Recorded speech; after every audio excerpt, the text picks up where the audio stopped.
அண்டம் முழுதும் ஒன்றினுள் அடக்கம்.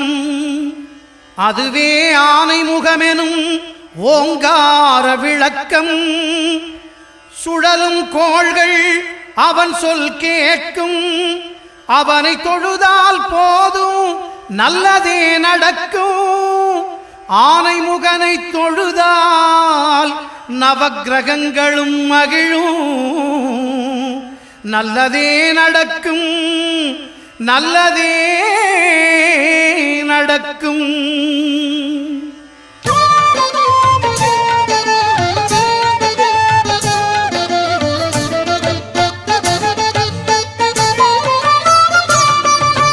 ஒன்பது கோளும் ஒன்றாய் காண அங்கு கற்பகம் என்னும் கடவுளின் மெய்யில் 9 கோளும்